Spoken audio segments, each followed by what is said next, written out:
Hello guys, I hope you're doing good. So today I am reading this one. So I start from this one. So the book it's black. Okay. So I start here. Last night I dreamed about dimension again. In the dream I am driving racing to get back before curfew. The sun is already setting with the light turning golden in my review mirror. I am panicking because, well, I don't know what will happen. If I arrive past my curfew, I know I can't be late. And the terror claws and scraps at my throat. I press on the gas pedal, desperately trying to go faster to make it back to the I have covered Gothic house surrounded by redwoods before the clock strikes 6, but in the way of dreams everything is in slow motion. Everything is strange and unfamiliar and the road stretch on, and in my dream I know I am not going to make it in time. I know that this road will never get me to where I need to be. I know that I am lost. I wake up with old familiar feelings, sick, anxious, afraid. It's been years since I lived in dimension. I haven't been back since my husband died. He died, I left, and I never went back. But I seem to go back there in my mind all the time, much more than I want, and not just when I am dreaming.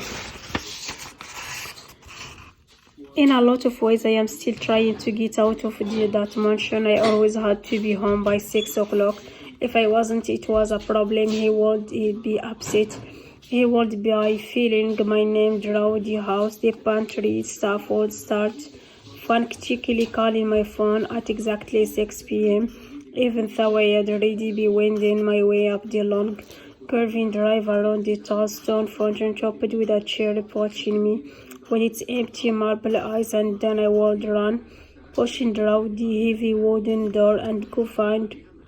So I could kiss him on the cheek and show him, here I am home, I have followed the rules, I am a good girl. For almost a decade, the Playboy Mansion was my home, but it's never really felt like home. It felt like a place I was forever visiting, like a hotel I had checked into, but could never leave, like a stage I was performing, observed by so many stage officials. Sometimes it felt like going back in time. I've had decorated the house to the nine back in the 70s, and everything looked exactly the same as it had then. The deep-shaped carpets, the wall paneling, and chandeliers, the heavy velvet drops. I was never allowed to change a thing. There was only one place I ever managed to make my own, a tiny room. We called the vanity, just a closet really, but with a handful of long, narrow windows. The vanity was right of the primary bedroom, or master bedroom as it was called. It had a flimsy door that slid shut but didn't lock. There was just enough space for a small built-in desk and chair. It was my little sanctuary, a place to be alone and unobserved in the mansion. There was always someone in every room, other girls, party guests, staff. There was a friend of his on the couch next to me, leaning uncomfortably close. There was a famous movie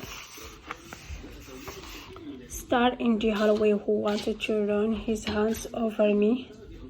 There were no doors I could lock because there were copies of every key, and he, of course, held the master key that ensured no one could ever lock him out. This was his word, and he held the key to everyone and everything in the vanity for a few minutes at least. I could lie my head down on my arms and stop the pretense. Stop worrying about what I call locked like every second. Whether I was smiling the right way, whether I had arranged my body correctly, whether I was dressed the way he looked, whether my hair looked right, whether my breasts were perfect enough. How I compared to the other women. There were always other women around. It was always explicitly a competition. I used to still breathe moments in the vanity, small shining moments when I cold breathe deeply and not have to be on playing the role of someone else. Image of you every day and every night is exhausting physically, mentally, and in a way that feels like your soul is actually tired, like some kind of life energy. Bitter is running allow. The vanity second story window opened out onto the lawn where vehicles strolled and stuff crisscrossed, carrying chairs and platters of food and cakes of wine, getting ready for this party. All that one I have grew around that window, deep on the store like in a fairy tale. Sometimes I imagined myself as Rapunzel locked in her tower waiting for someone to rescue her, but nobody ever did, and I had climbed into my tower voluntarily. I didn't know that I could rescue myself. I didn't always know I needed to be rescued, but I knew I was trapped.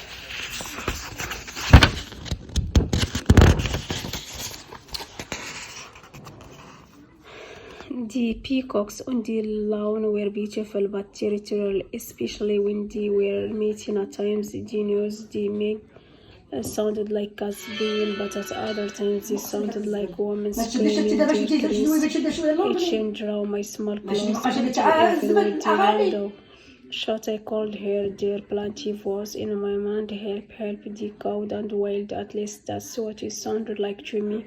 I am sometimes think about all the women who sat us at that desk. All of us believe in this small contained space represents something to so much bigger: success, glamour, freedom. Holly even had her initials carved into the ornate wood until years into my marriage. I had them sounded away. I didn't replace them with my own initials. The desk was a permanent fixture in a house where I was not. It was where I lived, but it was never my home. There was very little in that huge open house that belonged to me. I spent a decade of my life with the Playboy Mansion. First, I was just a guest, a dazzling starry-eyed girl at a party. Then I became a girlfriend. I became a member of arguably the most high-profile, visible modern harm in existence. I became a Playboy. Can't you fault that holy grail of success in the Playboy world? Owners across the country become the fiance of one of the most powerful, controversial, mythical men in the public imagination. And then I left and became his runaway bride, the only one he ever chased after. Eventually I became his wife.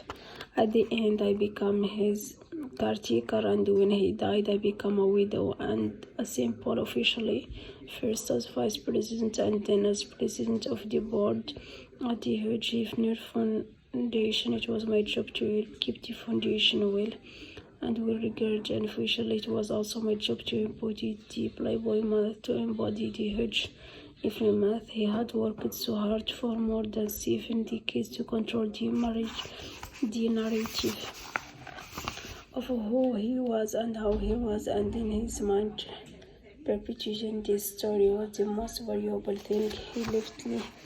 When he died, I have only ever told a small slice of my story. I have only ever told the shiny, glamorous part, the parts that people wanted to hear, the good piece. Partly this was because I didn't want to use myself as a victim. Partly this was because I didn't want to upset his family. Mostly this was because I made a promise my last year at the mansion. He wanted me near him at all times. I had always had a curfew, but now it was pumped early and early.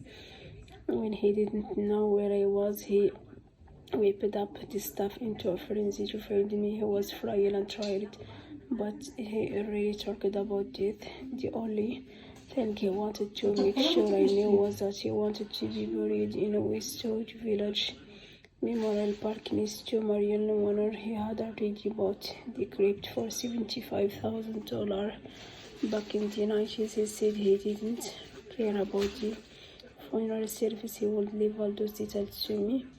I want to be there was all he said. Do whatever you want. All he cared about was that he ended in the slot he'd bought right next to Marilyn. She was the first woman to grace the cover of Playboy and to appear nude inside its bed. She put her in there without your permission after paying. So I hope you like it. See you soon. Bye bye.